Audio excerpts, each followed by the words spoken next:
you know, and shooting everybody. Left, but right, you see, and center. yeah, that is one. The other one in Migori, I mean, that was a riot by police. Shooting all over and throwing tear gas all over, and then it is blamed on Wananchi. How can you stop it? You know, left on us, we will only be fighting by our bare knuckles. All right, let's hear from you, Brian. Maybe just to delve on what he's talking about in terms of, you know, election violence and the inability by the government maybe to provide adequate security when it comes to electioneering process. I think the parties also have an obligation to work closely with the government and the security operators that are existing on a need-based sort of arrangement. Because I don't think the government will just be pouring, you know, we have that kind of inadequacy in terms of the police ratio to the population.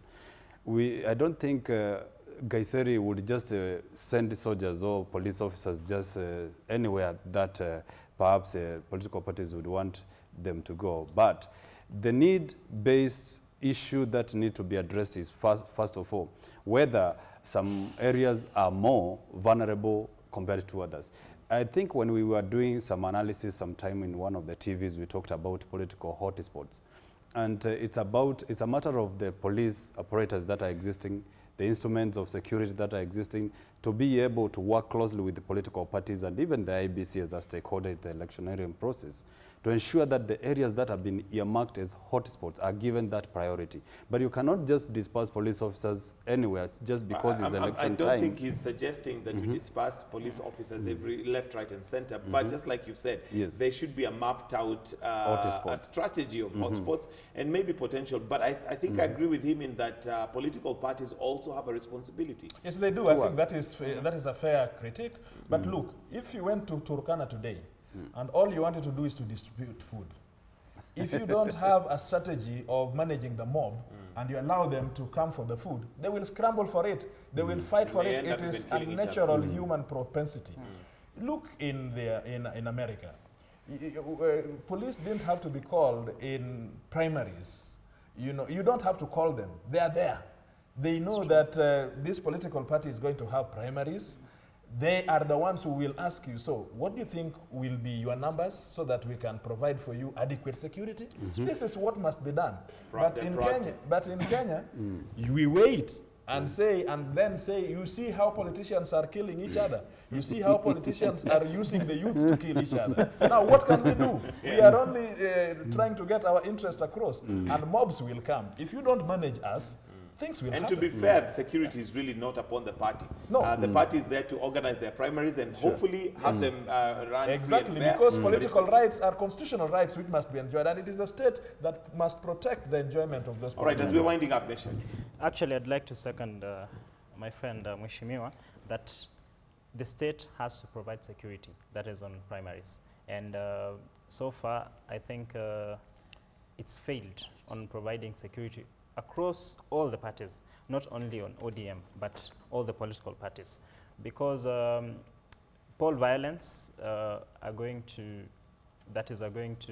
really interfere with the democracy in political parties. And they're going also to interfere with the primaries, because we have other aspirants using force to have their way. So I think state should not wait to be called, but they should be there, as Mheshimiwa is saying. About the economy, is Jubilee has really tried, yes, but it's like filling a jar that has a leakage, right? So right now we have a double-digit inflation rate. Right now we have Kenyans buying unga at 100, and it was just 150, it's less by some shillings. We have the cost of living is very high, yeah? Yet he's talking about improvement in the economy. So I think corruption is something that has really affected this government. As much as it's trying, it's just like filling a jar that has a leakage. Holes. All right, let's hear from Honorable Kangata, especially regarding the nomination violence and political violence, because if the nominations are anything to go by, they are a small proportion of what we are likely to have during the general elections, because now it will be everybody coming on the field. And the fact that the government possibly or the security organs have not played their part as they should. I disagree with the notion that the government is not providing adequate security during nominations.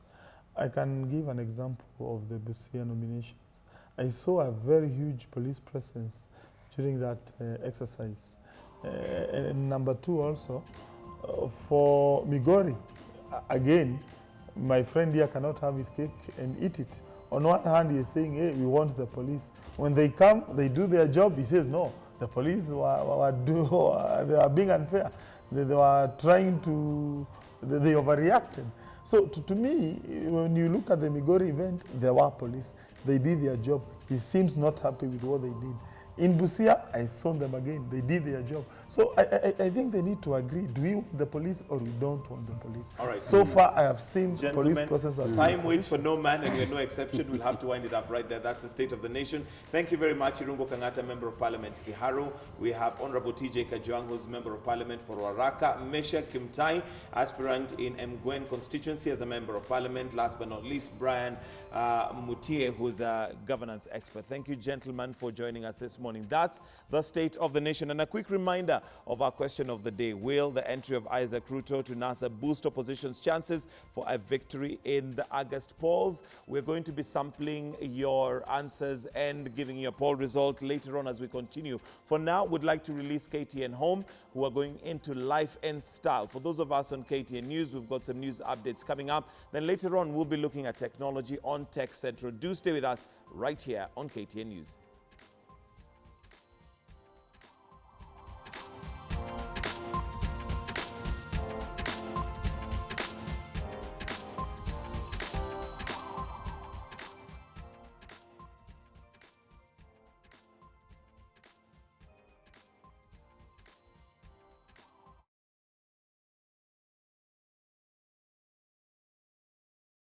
I thought Wakili should have said, hey, Utuma should be given the ticket, just like Midi was saying.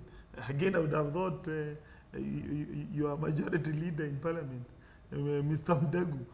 Surely, my brother, we should act in solidarity and help. But is it acting in solidarity, or is it what the people say? Because at the end of the day, it is the people's voice that it needs to be heard. By the way, when you see a member of parliament being able to defeat a sitting government, by the way, you need to give a lot of respect to that member of parliament, because he's fighting a government with a lot of machinery. All right. And therefore, my colleague here wanting now to support those fake governors here, I'm shocked, my brother. No. Let's hear from Brian, then I'll come to TJ to give a response to that. Just wanted to, delve on the issue of Nairobi politics and Jubilee nominations. And my colleague has his fears, of course, justified that the timeline is so strict, in the sense that when you push Jubilee nominations to 25th, when the deadline for party hopping is so near, then you are not giving that room for, dispute resolution, because there will be some chaos, there will be some disgruntlement within the process. Some people will feel that they have been unfairly locked out, and therefore they ought to be listened, in an arbitration way, so that they could get some political closure. And I also want to say no party in this country would want to lose its members after nominations. Every party would gear to ensure that it contains the potential fallouts within after nominations, Jubilee, ODM, and another party on the land. And therefore, I do not see the reason why Jubilee would not put its act together as a party to ensure that there's no massive exodus after the nominations. Because the issue of independent candidates is something that has been touted. Some people are saying that there will be so many independent candidates coming from Jubilee fallout. And to me, it's a matter of time that Jubilee, Tuju and the company put his house together to ensure that they have enough time to address the disgruntlements within the party after the nomination. All right, Honorable TJ Kajwang, your response maybe to Irungo Kangata on supporting, or standing in solidarity, to use his words. You see, we are discussing about the state of the nation. I'm concerned about management of the systems. I'm concerned about looking at where we are and trying to compare it, mirror it with the previous years, election years that we have had. And I'm trying to appreciate institutions. I think it is fair to, compare what we have had this year and what we had in 2013 or 07, and a reasonable bystander in Kenya today would think that, by and large, the political parties across the divide, I'm not talking about ODM alone, but I'm talking about all the political parties that are involved in the nomination exercise, and I think they've done a good job. Irregularities will always be there, and that is why you have election petitions. There is no election anywhere in the world in which there will be no complaints about this or that. And that's why there is always dispute resolution mechanisms.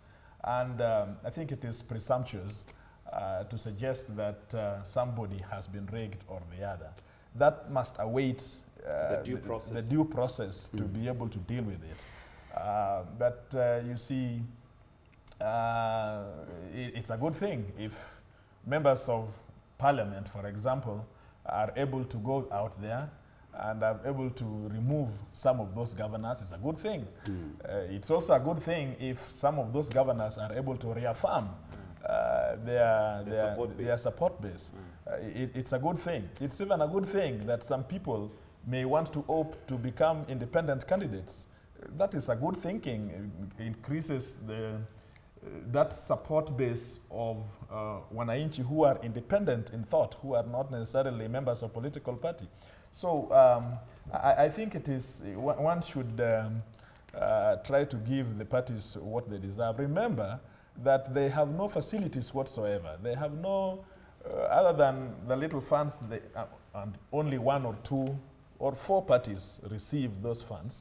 The rest of these guys are just struggling to be able to put systems out there to control masses and masses of people to make their choices. So for me, I would want to think that I have seen an expression of the will of the people in the exercise that we are going through. All right. Irungu Kangata, the Jubilee primaries are coming up on Friday, Monday, and Wednesday. Do you think maybe it's a lesson that you learned from ODM in terms of staggering them? Because having them on one day was definitely going to be a logistical nightmare, if not anything else. No, I doubt. I don't think there is anything too good that we can learn from ODM. Taking into account, yes, there's nothing good that we can learn from ODM. Taking into account how shambolic their nominations have been, in particular the gubernatorial positions. So far we have had 2 nominations in ODM, the Taita Taveta one and the Busia one, and both of them, the outcome appears to have been quite flawed. So therefore, I think the reason why our party decided to stagger the elections was because of new dynamics which emerged after the original decision was made. For instance, there were some counties where it was not envisaged there will be competition. The idea was maybe the candidate will sit down and agree in a consensual manner. But it appears that process has not been fruitful, and therefore it has compelled the party to put those nominations next week. And again, taking there is this theory, as my 2 panelists have argued, that the whole idea is to block some aspirants from defecting from other parties or taking or ensuring the 26th. Cannot use that window. Yes. Party hopping. One, I disagree with that theory. Number one, assuming what they're saying is correct, of course we all know any aspirant still has the window to vie as an independent candidate up to 10th of May this year. So I don't see how our party can benefit by blocking any aspirants, knowing that aspirant can still vie as an independent. Yes, that's number one. Number two, look at the counties which are going to conduct nominations under Jubilee next week. These are counties which I would say they are swing vote regions. They do not have what we call the key strongholds of the party. Of course, we all know the key stronghold of the party is Central Region and Rift Valley. So I don't foresee a very intense competitions in those regions come next week. The real job, everyone knows, will be finalized tomorrow.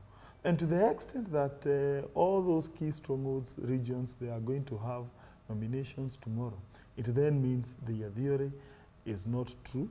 I think the whole idea of shifting to next week is purely made out of administrative And considerations. logistical. Yes, Well, my friend Kangata, I wish you will call me here next week to see what his face would look like. Absolutely. We have been there, we have tested it, and so we know what it is. I'm sure you'll learn one or two things from ODM, but anyway, you'll do it your. I'm actually impressed that Jubilee, for the first time, in all these constellations they've had, TNA, URP, and all these things, for the first time they are facing Wananchi on this thing called nomination. You know, as we have done it, we are gurus at it. We may not be doing it well, but we've done it, and at least you've had the experience. We know what it means. So, well, you'll see how hot that seat is. But let me tell you something. Nominations is not elections. That must be understood. The law actually talks about selection, and practice in all the democracies that you know will tell you that it is a particular time that political parties posture their correct people that they think they can deliver on their agenda. Elections in which people now must express their will come in the ballot. They come in the ballot or in a plebiscite, in a referendum.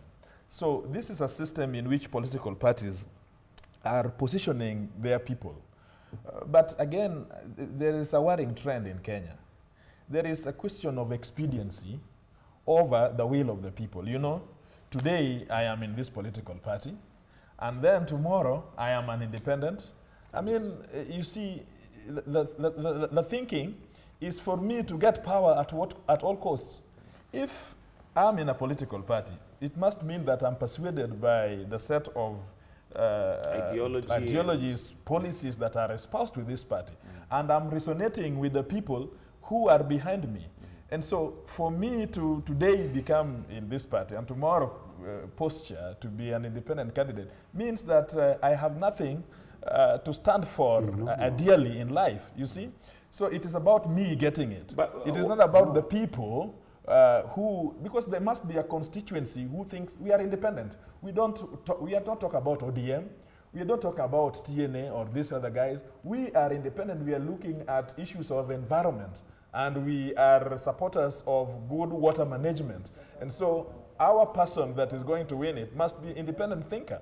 So this is what we need to clean up in Kenya, so that it is not politicians changing their game circles. Honorable TJ Kajwang, that sounds good on paper and very well articulated. However, on the ground, is that the way it is? Because if you look at the Honorable Otoma, for example, yes.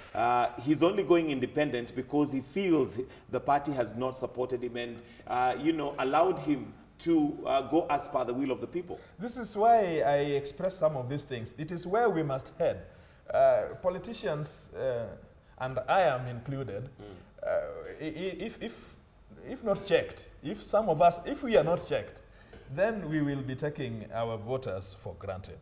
The thing is, we know better, and we should play by the books. But of course, you know, people have rights and they would want to exploit it, and at the end of the day, it is the winner for all. But I'm not saying that perhaps we may want to improve on internal ways of cleaning up irregularities when they come in the systems. Okay. That perhaps may give people an opportunity, you know, either to go for repeat elections or, you know, have decisions that may overturn something which could have looked as blatantly. All right, I think, Mheshimiwa, instead of defending the current political parties, we should talk about how we should do it next time. So my view is, you know, in some places, like in Rift Valley, nominations are like the general elections, right? Because of where the parties, I mean, are strong. So I think, and that in future, we should have IEBC carrying out the political parties' nominations for all the political parties. That way, we will not have other parties doing direct nominations. That way, we will not have other parties having predetermined nominations, and we will not have all these challenges. About the splitting of the Jubilee primaries, I think for the first time, ODM have got it right, and it was also a good idea for Jubilee to split. That is the nomination that is for Friday, and that is and next week. So because as Jubilee, they may think that they have the machinery because they are in government, but I can tell you, it is going to be a nightmare. And come tomorrow, come Saturday, I mean, it's going to be madness in all Jubilee strongholds that have nominations, because we have so many issues going on. There are so many aspirants complaining of irregularities. I can tell you for a fact that where I come from in Rift Valley, we have so many schemes. You heard about the forces of darkness who have a list of people they are going to do what? They are going to lock out because they've not been loyal to the deputy president. You've heard about that, right? So we have so many complaints. But those are allegations, and we treat them as thus. You know, they're just allegations but speculation. We cannot take that to be fact just because people have said that. Let me just hear from you, then I'll come back. Yeah, I've listened to the contributions by my good honorable members here. And I just want to say, first of all, that the allegation that Jubilee cannot learn anything from ODM primaries, I think that's not true, because this Jubilee, ODM's nominations was part of the lessons learned by Jubilee, and it could draw some lessons and enrich its a management process. And I also want to talk about this issue of, you know, preferred candidates over the others, and also the ideas that were floated the other day in the name of negotiated democracy. I think Mheshimiwa TJ is on record that political parties will always vouch for candidates whom they feel will actually add value to their parties. And the decision, the final decision, is always done at the box. I also want to say that by saying so, is alluding to the fact that he's not going to give democracy that chance where citizens participate effectively. But it is in politics about strategy, and it is part of a strategic plan for a political party to have people who will bring value to the party. I think it's part of the strategy, but I also want to say that this should not be done at the expense of the freedom that's enshrined on the Constitution to give, that gives citizens the right to participate in a nomination process or in coming up with the people whom they feel will represent their interests proper, given an elective position. And I also want to say that, yes, it is part of the strategy.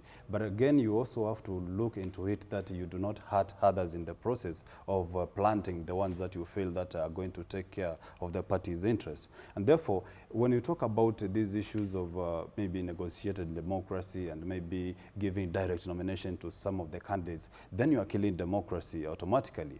Because the moment that you isolate people, the moment you do not give people that free will to participate, fundamentally you are saying that they do not have a right to participate or to get somebody whom they feel can represent their interests. Honorable TJ Kajwang, maybe just clear the air for us. When it comes to direct nominations, these are people who had nobody who they're competing with. I believe they're people who literally had no competition whatsoever. I want to, before he answers that, Mike, I just want him to tell us what is the measure that somebody is strong and deserves a direct nomination, that he does not need to go to the primaries together with the others. What is that standard measure that they applied to gauge this is a strong candidate and it does not deserve to go through the primaries with the others? There haven't been any direct nomination. You see, it's a misnomer. Kenyans out there speak about direct nominations and so on. I understand, because the background we are coming from, those have been, the order of the day. But as I am aware, today, in all the political parties, there have been not what you call direct nominations. What has been there are constituencies in which people are not competing against the other, and there is only one candidate. And it must mean, therefore, that that candidate must bear the flag in that constituency. Even if you talk about Ford Kenya, even if you talk about Jubilee, even if you talk about Wiper, there have been no, as I am aware, direct. What is there is that the respective boards, the election boards, have, after putting together computing together all the expressions of interest that are there, only one candidate has expressed interest. And that person has been, that is at least what happened in ODM. And so, but you see, it is not something to be ashamed about. Every political party has internal structures, and actually it is the political party that decides who actually bears the flag. Even when you go through the so-called elections or the nominations, it is still just a process to allow the political party to find out then for who is best suited for what. It is not the expression of the franchise in the ballot. So when you talk about direct nominations and so on, unless you're talking about the context in which there is, a group of people who are interested in a particular position, and then one person without criteria simply is picked up and given. That is different. I've not had that. I've not even had it in Jubilee. Maybe I've really not had. I would want to wait for a single example. Even where you have Jubilee, several contenders and only one is picked without I've not had it. So I think it is just an argument which we are raising fears because of where we come from. I mean, what we have seen before. But I have not seen it in this election. Okay.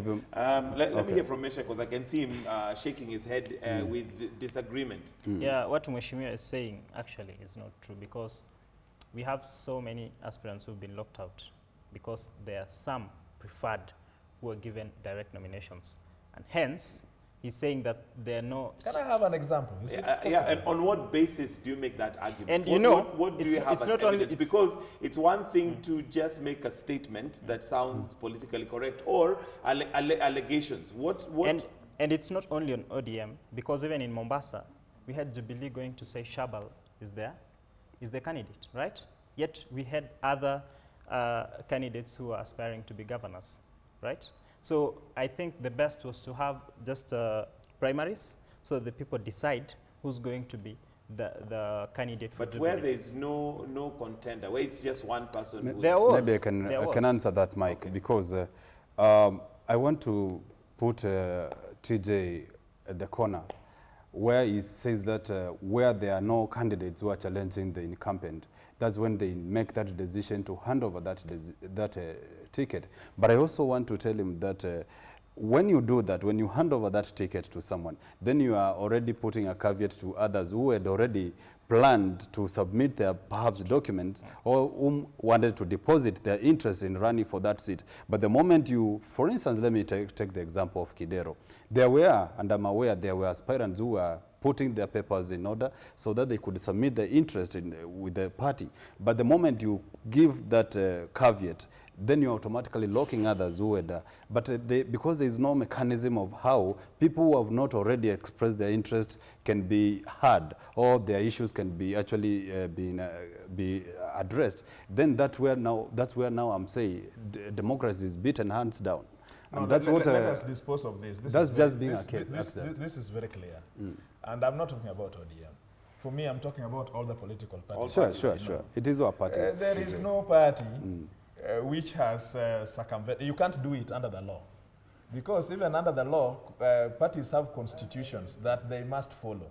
That constitution must tell people by what time you must express those interests, by what time that application closes, and at what time now candidates are selected. Just like in every job interview. If you're talking about ODM, of course, we had an opportunity from December. In fact, not from December, it was, I think, from November or something like that. And that door closed somewhere in December. And I think Jubilee also had something, because we have been doing the same things almost at the same time.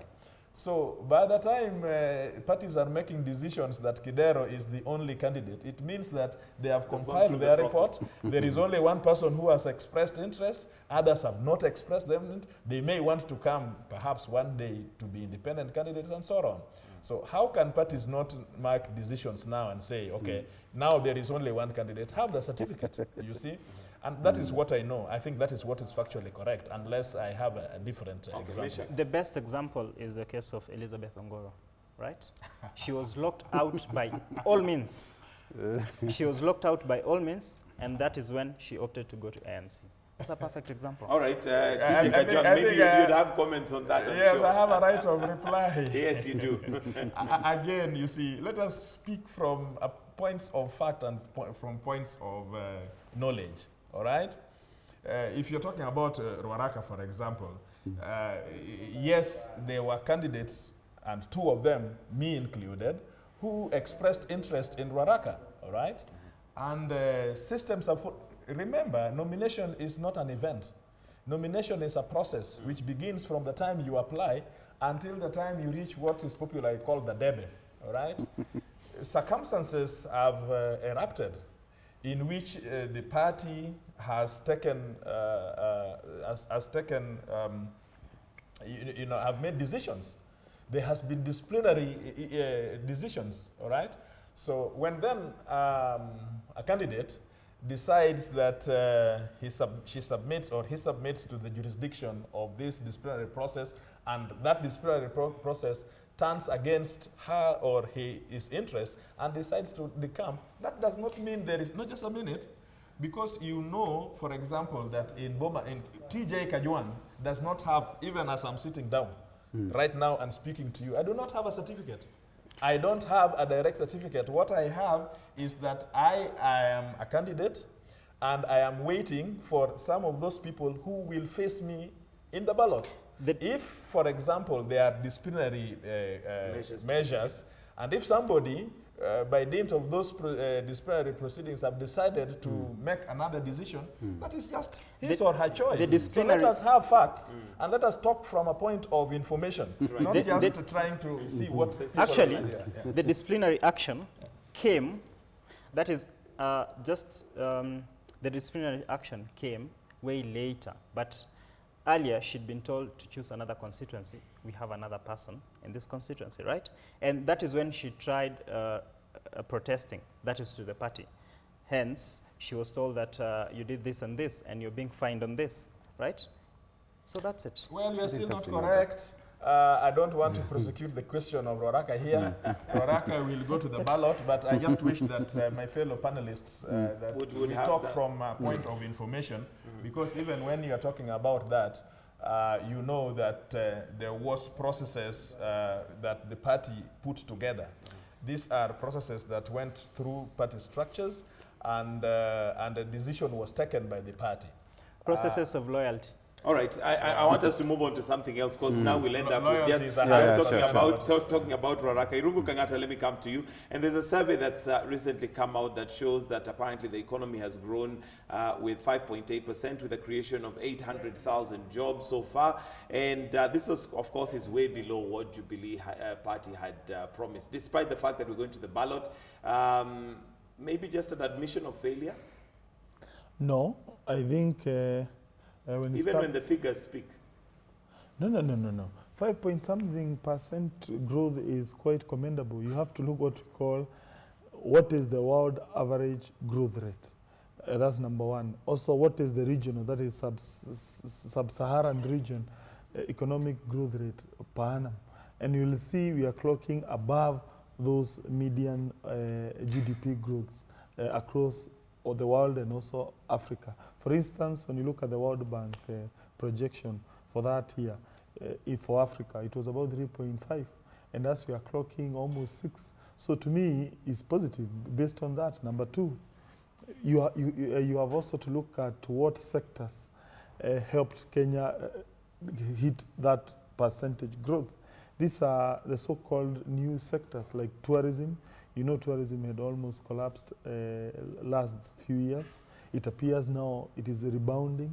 We have also seen manufacturing is also another area which has helped GDP to reach that level. Again, that's a new area. So in short, one cannot say because we do not reach our forecast, we have failed. To me, 5-point-something growth in Africa, in Kenya, is very positive.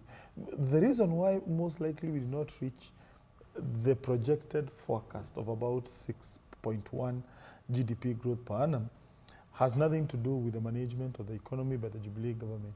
It has something to do with what we call extraneous factors beyond the control of the government. Number one, weather. we are still weather-dependent economy in terms of agriculture. We are yet to transit into irrigation. Of course, one may ask, what have we done towards ensuring we irrigate more land? Of course, that is a long story, but it's quite documented that Jubilee has done a lot towards achieving that. But as we speak, our agriculture is still weather-dependent. And the reason why there was drought is because of things like climate change, which are beyond the government's control. Another reason has to do with the strengthening of the United States economy. You know, our exports are dependent on the exchange rate, which is pinned against the US dollar.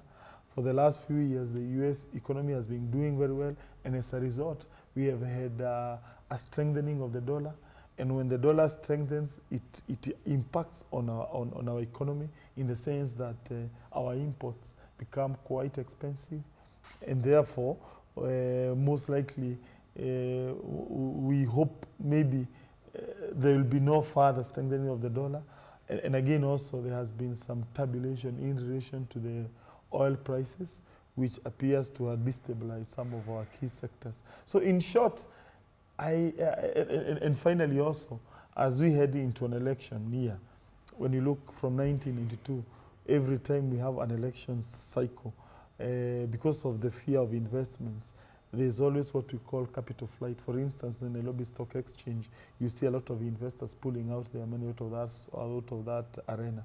And as a result, again, it's not the Jubilee's fault that we have an election. Okay. It's something dictated by the law. I can see you'll not take any blame for yes, for that. First, permit me, I beg you, to just close on a very small thing which has not arisen in this discussion, which I think should have. This thing about violence in nominations, you see? Violence and parties being blamed for violence in nomination. I think that we have not pointed where it hurts. Violence in nomination is a direct indictment to Jubilee administration that has failed to provide security. Look, we have just been left to the mongrel so that we can eat ourselves. A political party brings mobs and thousands of people with competing interests, and there is a natural political propensity that in that quest for that competition, there is bound to be confrontation. Yes, confrontation and of law and order. The administration, the Jubilee administration, has monopoly over security, and it is the state, the Constitution says, is the one that is charged of keeping law and order. I don't see why Kaiseri has to wait until he's called by a party to come and post policemen in a particular police station. That should be his duty. These are taxpayers.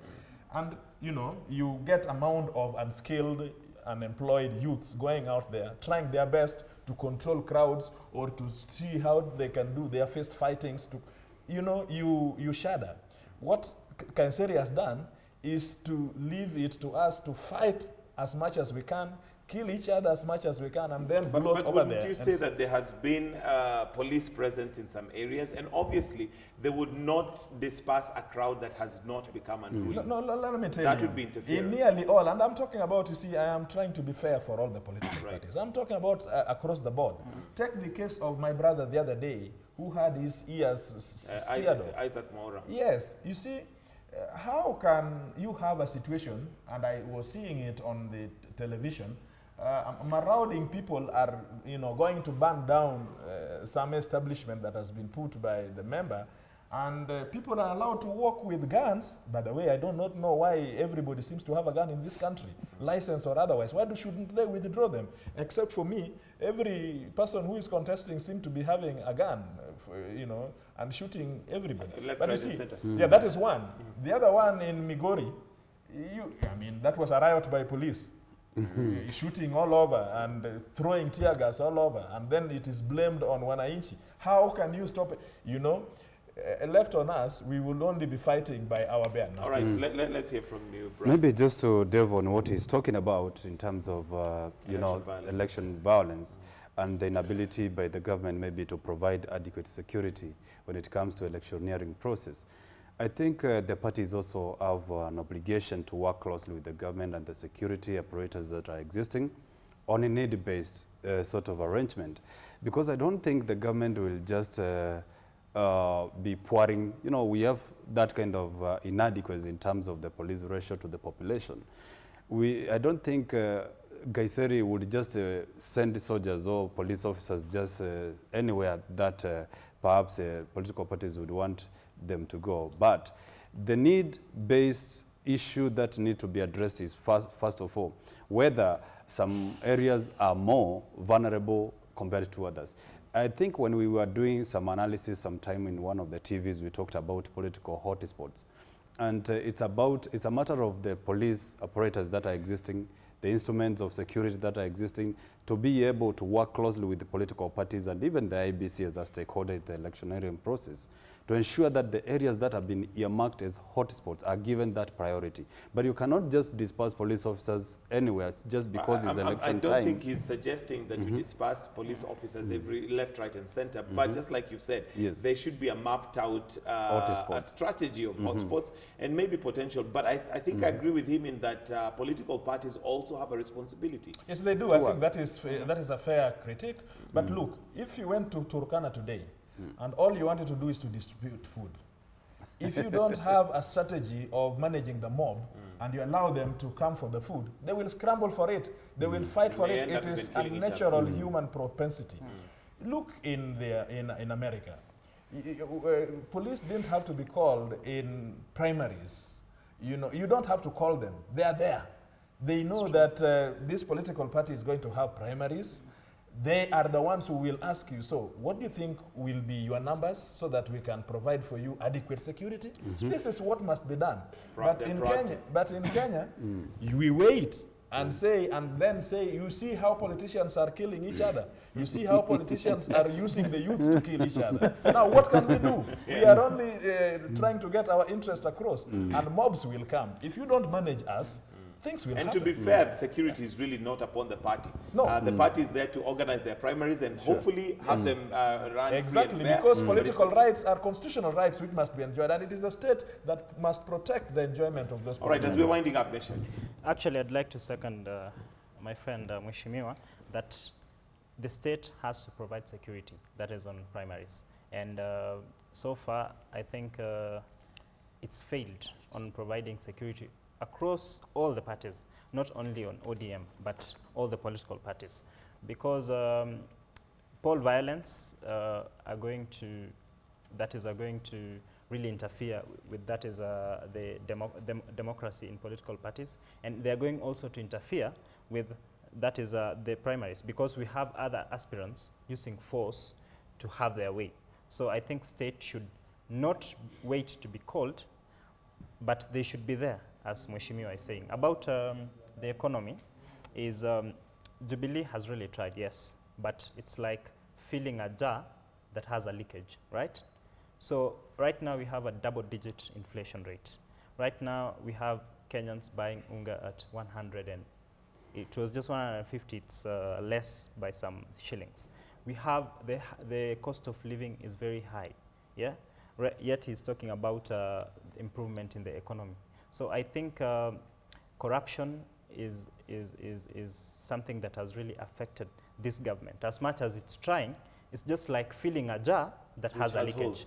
All right, let's hear from Honorable Kangata, especially regarding the nomination violence and political violence, because if the nominations are anything to go by, they are a small proportion of what we are likely to have during the general elections, because now it will be everybody coming on the field. And the fact that the government possibly or the security organs have not played their part as they should. I disagree with the notion that the government is not providing adequate security during nominations. I can give an example of the Busia nominations. I saw a very huge police presence during that exercise. And number two also, for Migori, again, my friend here cannot have his cake and eat it. On one hand, he is saying, hey, we want the police. When they come, they do their job. He says, no. The police they are being unfair. They were trying to, they overreacted. So to me, when you look at the Migori event, there were police. They did their job. He seems not happy with what they did.